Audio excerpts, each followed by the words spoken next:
What's good, everybody? Booze Views, the naked truth.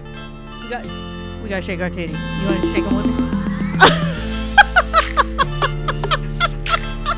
Welcome to the naked truth. I know everybody's like, why does she always do that in the beginning? It's because some of y'all uptight. You've been working too hard. You need to sit back, smoke a joint, have a drink.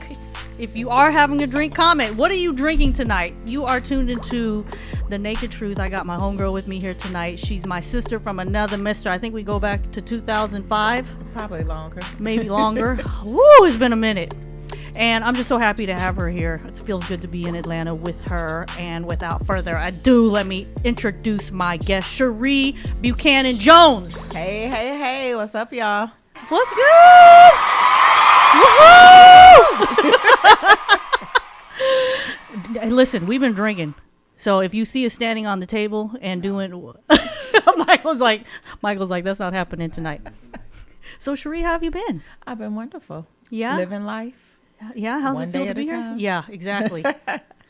It feels great. It feels great to be out and about. You know, I recently became a grandmother of 5, so... I still can't believe it because you still look the same. You don't age. Thank you. Yeah. Black doesn't crack. Yeah, Very much. Yeah, what Asian doesn't raisin? Something like that. I was think like, so. who came up with that? Listen, that's not my saying. I don't know who came up with that. I was like, that's But corny. it's true. But it's true. It's I was true. like, okay, Asian doesn't raisin. Okay. It's the melanin.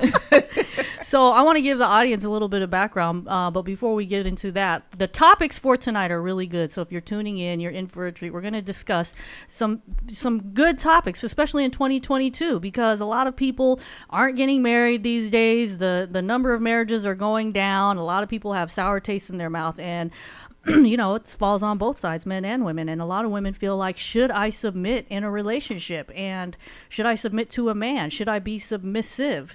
And if I should, then why? What are the benefits in it for me? You know? And on the other hand, a lot of men feel like they don't want to get married these days because they feel like, what's the point of getting married? What are the benefits for me? They feel like they're losing their freedom. And the only thing that they get out of it is being able to file joint taxes. So we're going to discuss that.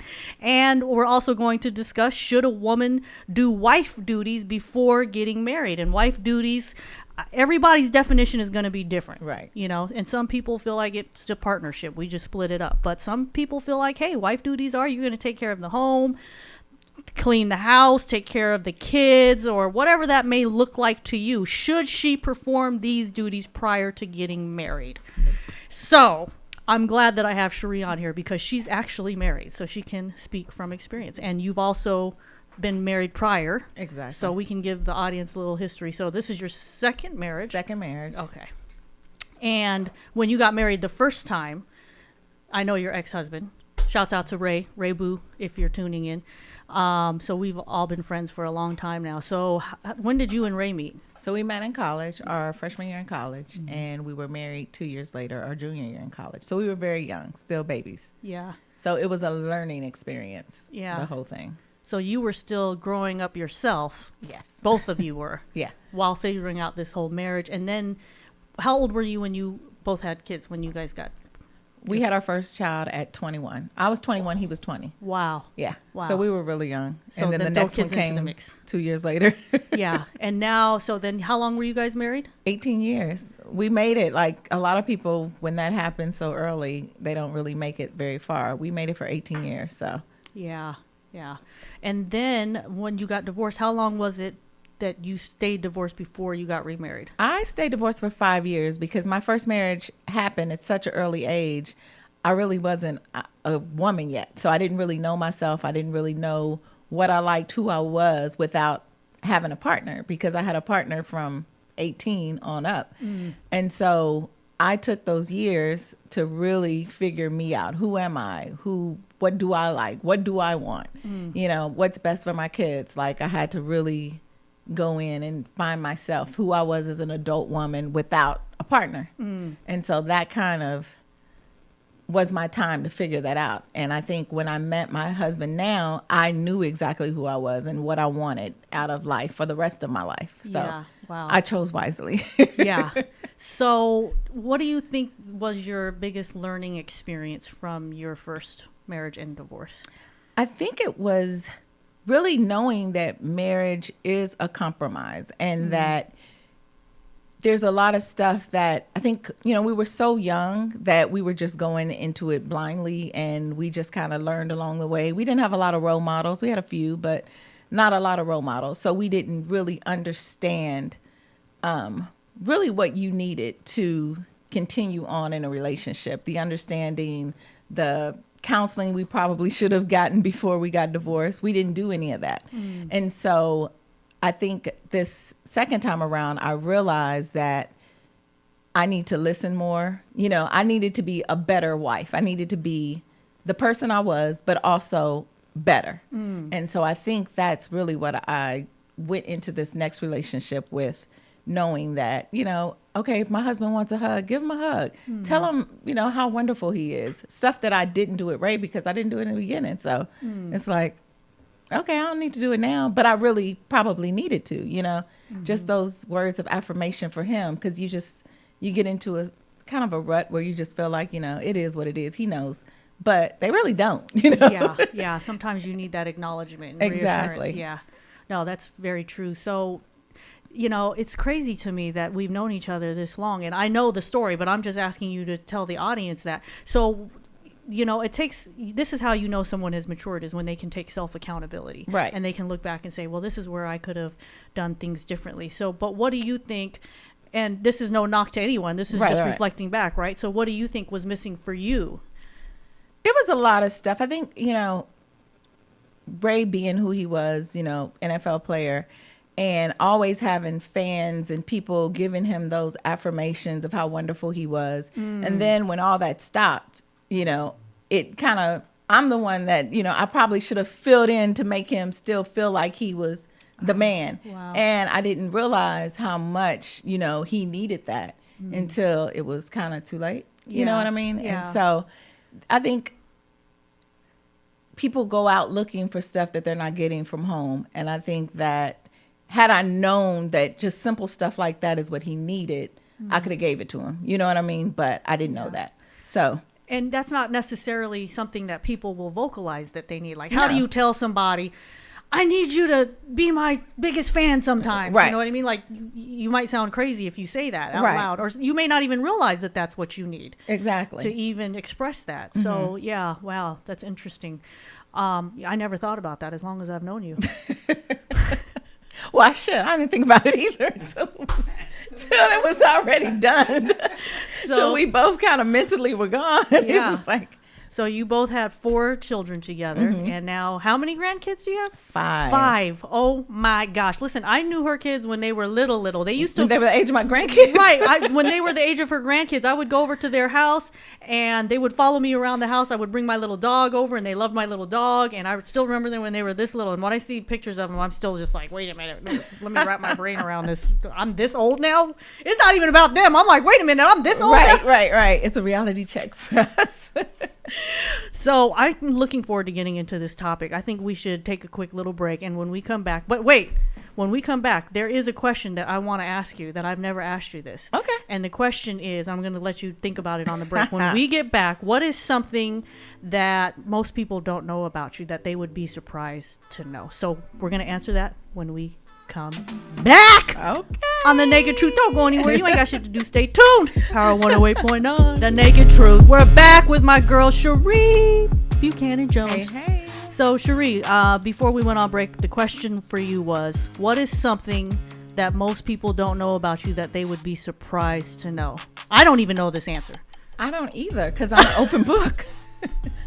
I'm pretty much an open book. I don't really think there's much about me that I don't not tell. Like, I'm an open book. So it's kind of a hard question for me. Any strange shows you like to watch? Like any strange quirks or? No, you don't like. You don't like get up at 2 a.m. and watch the Beverly Hillbillies or? No, I don't. Remember that show? You know what? I'll say people might be surprised to know that every morning I get up and I read my Bible. See, I didn't know that. I mean, I'm not saying that that's shocking, but I had no idea. Have you done this your entire life? Probably in the last last 10 years, maybe. Oh, okay. Well, the reason why I still, this is why I like you though, because you might read your Bible every morning, but I still feel comfortable saying fuck in front of you. And I say it too. So it's not like I'm not like a Bible thumper. I'm not going to run around and hit you on top of your head with my Bible. Are you going to send me scriptures? I'm just playing. Let me not offend anybody. Okay, let's change the subject. But I do. I read my Bible every day because it puts me in a better mood. Oh, okay. And I listen. Oh, that's it. I listen to gospel music on my way to work. Oh, see, Yeah. I never knew this Yeah, about if you get you. my car right now, the gospel station's on. Wow, okay. Because I have Tell me bad about road you. rage. Oh. And I don't want to be one of those people Yeah. that get shot in the face. Right. So Not worth it. that's probably something. You get my car, you listen to gospel music. I love It it. gets me from point A to point B. Good. I'm glad you're not out there killing nobody. Okay, so let's get into this topic. So let's go into the first topic. The first topic is, should a woman submit in a relationship and why? Should she be submissive? But first, I want to know what your definition is of submitting in a relationship. Because no matter who you ask, they're going to have a different opinion, right? Right. So what's Cherie's opinion of submitting? I think submitting is letting the man lead in everything. Trusting him enough that you let him lead, you let him make decisions. Of course, you still have an opinion, but he has the final say. I feel like that to me is submission for a woman. Yeah, yeah.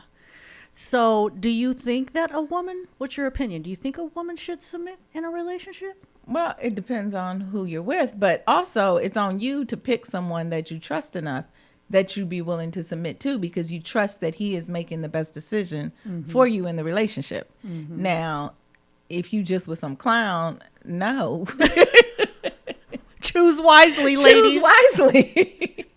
Because you can't have a clown that you're submitting to, because then y'all both just gonna be messed up. So yeah. Well, let me give you a little history. The reason this topic came up is because I saw it somewhere on social media and it got a ton of comments. A guy posted it, and basically he was saying that he wants a woman who submits, who's submissive. And, it triggered a lot of women because they feel like, they feel like they're losing control. They feel like they're losing power in their opinion of what being submissive is. And then some guys were arguing back. And so I want to get your opinion on this. Some guys felt like, well, you should submit because at the end of the day, he's the man, he's the leader. And, they were also complaining that some women don't want to follow their lead. So what is your opinion when a man is in a situation where his constant complaint is, well, I want to lead and I want a woman that submits, but I can't find a woman who's willing to submit, and women don't want to follow my lead. So what do you think about that? Well, you're probably not being a good lead. So I feel like he might need to back up a little bit, take a couple steps back and figure out, is he being that person that she can trust to submit to? Because I feel like if you are, then it wouldn't be hard for a woman to say, you know what, babe, I'm gonna let you take the lead on this. But if you making some dumbass decisions and you all the way just left, of course nobody's gonna submit to you. You can't find a woman to submit to you if you don't know what you're doing. Okay, now see, I thought it was just me, because when I read those comments, I thought the same thing. Here in my mind, I'm thinking, well, if you're having an issue getting a woman to submit to you, there's two things going on here. Maybe you are a good leader and she's just not the right fit. Right. So then what a good leader at that point does is he moves on. Exactly. I mean, if you're a good leader, you know how long you should give someone a chance or just move on. Right. Like, you're like, okay, this isn't going to work. She's not being cooperative. This is what I need. But if you continue to stay in it, at some point you got to take responsibility for saying, well, you know what? I chose to stay with someone who's just not the right fit for me. Right. Exactly. Or it could be that what you just said, you're just not as good of a leader as you think you are. And that's what I challenge some guys to do. If you're having a problem with having a woman follow your lead and submitting to you, have you sat down and asked yourself, well, am I really as good of a leader as I think I am? Right. So tell me what you think of this. The three core things, tell me if you agree with this or not. The three core things that I tell guys generally is what women generally want, as far as three core things they need to feel good in a relationship, is they need a man who knows how to lead, provide, and protect. Yep. Exactly. Okay. Exactly. Lead, provide, and protect. Yeah. I need to feel safe. I need to feel safe for me to submit to you. I need to feel that I can trust you. I need to feel that you got us. You got our back. We ain't never going to go down. We good. I need all that. Wow. So, this is segueing into another topic that I didn't even think, but it falls under the same umbrella. Okay. There's a video that's going viral, and basically the woman is saying that a man who makes $100,000 or less, she would not date him because that equates to, now I don't know. I didn't actually do the equation, but I think $247 a day. And she was like, and once we go out to dinner and once we have drinks, that's almost a $300 bill. And I'm not about to spend this man's whole paycheck. So he's got to make more than that. So what is your opinion on guys, if they're making 100,000, do you think a woman is being superficial if she chooses not to date a guy who makes 100,000 or less? Well, I think you have to look at the potential in a person. Does he have potential to make more than that? I mean, can you be the helpmate to get him where he needs to be? Does he have dreams? Does he have hopes? Does he want to do better than what he's doing right now? Or is he fine with making that? If he's fine with making that, then okay, then you ain't got to date him. You know what I mean? Like, Yeah, you could have your preference. you can have your preference. Yeah. Like if he's good with making whatever he's making, minimum wage, whatever it is, if you know that and you know that he's good with that and that's all he wants to do, then okay, yeah, move on. I mean, if that's not what you want, then move on. But if he's somebody that has the potential to do and he wants to do better, then it's even a better thing for you to be there with him in the trenches. Because that way, that man, like, A, he knows that you really love him for him. And B, it's kind of one of those things where when y'all make it to the top, y'all both at the top. You know what I'm saying? Because y'all built it together. Yeah. So you just have to, I think it's superficial for some women to date a guy only because he makes a certain amount of money and not looking at the potential of what he might have or who he might be as a person. Yeah. Well, and I actually agree with you. And, no knock to those women, but I kind of feel like, there's some women that feel like, well, and men too, I'm not going to date someone's potential. They feel like they got to have it now. So with your history is you got married to someone young, you guys grew up together, you have 4 kids together. And some people feel like I'm not going to date someone's potential. So what do you feel about that? I feel like if that's your choice, that's your choice, but you may be missing out on a great thing. I had 18 years of marriage. I mean, I wish it would have lasted, forever. Yeah. It didn't. But I mean, those were I had 8, I would never erase it for anything. Like those were 18 wonderful years. We have beautiful kids. Now we got beautiful grandkids. So, it all worked out the way it was supposed to. And I didn't know he was going to the NFL when we started dating. You know what I mean? Like, but that's what happened. it happened. You know what I mean? And we both benefited.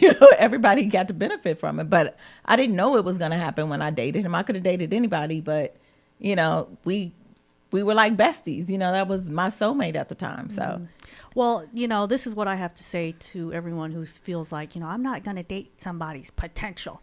Well, whether you realize it or not, in my opinion, you are dating someone's potential, whether you realize it or not, because at the end of the day, we're always forever evolving, growing, and learning. So who they are today and who you think they are today, right, they may not be that person in 10 years. So you're still dating their potential, whether you realize it or not. Right. So in my opinion, I agree with you. If you are turned off by someone and you feel like, well, they have potential, but I don't date someone's potential, like you got to have it now. No one comes ready-made. And do you have it too? The thing is, do you have it? Are you already on top? Like if you're just dating somebody just so you can ride the wave, like what's that say about you? Yeah. And then what you getting? You don't know what you're getting. He might have $1 million in the bank, but he might be a jerk.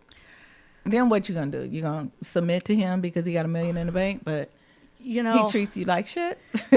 So you're the ex-wife of an NFL player. So, I'm sure you've seen a lot, you've experienced a lot. So what are women missing that have not experienced that? They may not have dated the wealthy guys or the rich guys, and that's what they aspire. That's what they want. That's all they see. I'm only going to date a man that makes 6 figures because I got 6 degrees and he's got to make this amount because this is what I make. Hey, I'm not knocking it. But what would you have to say to a woman like that who hasn't had enough life experience? What did you learn through all your years of being around it? Right. I mean, you may be missing out on your blessing. You know what I'm saying? Like you have to be open to different people, different walks of life. Not everybody's going to have what you have, you know, and vice versa. Same thing with guys and girls. Not everybody's gonna have what you have, but you got to look at the core of that person. Is that somebody that's gonna be with you when you're sick? If you lose all your money, are they still gonna be around? Like, you have to look at all that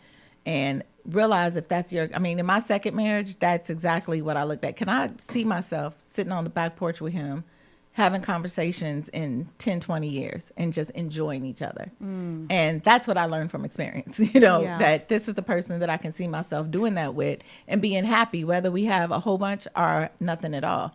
Yeah. We're still happy with each other. Yeah, that's deep. You know, when people come to me for relationship advice, if they're having challenges in their relationship, I'm like, you know, this is the question I always ask people. So what you said is really deep. You know, can I see this person 10, 20 years from now? I go even a step further. Who is it that, what's the last face you want to see when you're on your Exactly, deathbed? Because yeah. we're all going. Is this the person that you want to look at? Exactly. Or if you're in a state where you want to kill this motherfucker, you know? And I'm not just saying because you're angry at the moment. I'm Right. just saying, like, you're not even angry. You just can't stand them because you've grown apart. There's too much history, too Right. much bad blood. Right. If the thought is, I want to kill this motherfucker, you need to rethink your whole life. But if there's moments where you're like, I can't stand this motherfucker, but I still love him. Right. He's still the person I Right. want to see Right. on my last breath. Right. Well, And there should always be more good times than bad times. I mean, everybody's going to have a little tiff. Everybody's going to argue. But what I've learned is that you should be able to get along. And I will say that even with my first marriage, we got along so well. It didn't get bad into the end. Like, we didn't argue into the very end. But other than that, we were like homies. We were like best friends. Yeah. And I'll say that going into this marriage, like when I married him, I mean, we laugh all the time. When we were just dating, we'd go out and we just spend hours sitting somewhere laughing and talking. And even now, I mean, we never really raise our voice at each other at all. Yeah. So it's like, I love that. It's peace. Like, it's so much peace. And I love That the sounds peace. And I think amazing. every relationship should be peaceful. That should be the person that you come home to and you're like, oh, I had a hard day. I'm so glad to see your face. That's what it should be. It should not be, oh, damn, I got to go in the house and fight with this motherfucker. right, Like, this we motherfucker. got If you're at the point where you're calling them motherfucker every time you talk about them, and they're not even being called by their Right. name, you need to rethink that whole relationship. Right. So you But know, a lot of people in those type of relationships. yeah, and they feel stuck because they feel like, well, we're married and I made these vows, which actually, what you just said inspired my next question. I posted this topic on my Facebook page. I mentioned it to you earlier, so I want to get your feedback on it. A Facebook friend of mine actually posted it. Shouts out to Eric, get your life. I stole the topic from his page, and he asked his audience, you know, what are the benefits that a man gets out of being married? So other than just besides outside of having a typical dating romantic relationship, what are the benefits for a man to get married? So in your opinion, what do you think, Cherie? The benefits for a man to get married is that you have someone that, I mean, if you love that person, you're showing them that you are mine, I am yours, and we're going to do this thing called life together. Like, that's the benefit. And you make that woman feel secure. Okay, so now she's willing to give you all of her because you have basically committed to her to tell her that you're it. I want you. So now she can open up and be herself and feel like I can give this man everything. Go ahead. Sorry, I'm going to mention what Michael just wrote. Anyway, go ahead. That wasn't me. No, that wasn't Michael. That I'm me. sorry. That was something I saw, a blurb somewhere. Okay, go ahead. Sorry, Cherie, go ahead. But I feel like a woman then opens up and she's just willing to give him everything, every piece of her. Yeah. You know what I mean? So to me, you're going to get that whole woman and she's not going to be holding back anymore because now you've told her, you're my queen. You're my queen. So, you know, when I asked the question on my Facebook, and I'm not a huge advocate for marriage. If you've been following my journey for a long time, then you know that I'm like, if I get married, great. If I don't, I don't. I'm not closed or open either way. I just feel like whatever my path is what it's going to be. But I will say that I was disappointed when I posted the topic on my page because most of the guys commenting had nothing but negative things to say, and they felt like, oh, it's just for taxes and, you know, just for joint filing. With those married guys that No, I don't think one guy, the only positive comment was from a guy who has been married for a Okay. long time. And okay, that makes sense. Yeah, and he kind of said in so many words pretty much what you said. Mm-hmm. You know, lifelong partner, deeper commitment.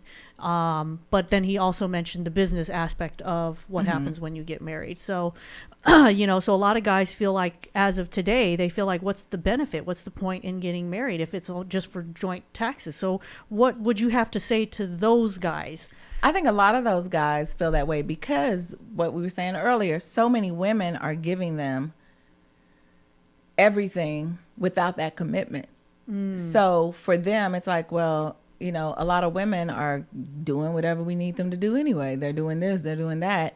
And I don't have to put a ring on her finger, and she's still going to bend over backwards, twirl on the you know, chandelier. She's going to do all those things for me. So why marry her? And that's what they feel. And I feel like it is a breakdown in society where women need to be a little bit more, what's the word I'm looking for? Maybe not give them everything. Well, yeah, Yeah. I mean, women need to have a little bit more respect for themselves and quit feeling like they're competing against other women and just be who they are, their whole true self. Yeah. And then that way they'll attract the men that are ready for that commitment. They'll attract the men that want a woman to, or the men that are saying, you know, why marry her? Well, those men are going to change their mind when they find the woman that's complete. You know what I mean? Yeah, that's so true, because we hear stories like that where Yeah. a guy was in a relationship with a woman for 7-10 years and it didn't work out, and then the next woman he gets with, they're married within 90 days. Yeah. My husband told me, had you slept with me the first time we hung out, I wouldn't have married you. Wow, this is getting deep. So when we return from this break, this is actually segueing into the next topic. Should a woman perform wife duties prior to getting married? What are wife duties? And what are the benefits for her? So stay tuned. Oh, by the way, if you're married, the benefit, I didn't tell you what the benefit is. You get in-house pussy regularly. So ladies, if you're giving him in-house pussy regularly and you're not married, No, you don't. oh, never mind. According to some marriages, you don't. But We gonna finish this when we get back. at least it's there.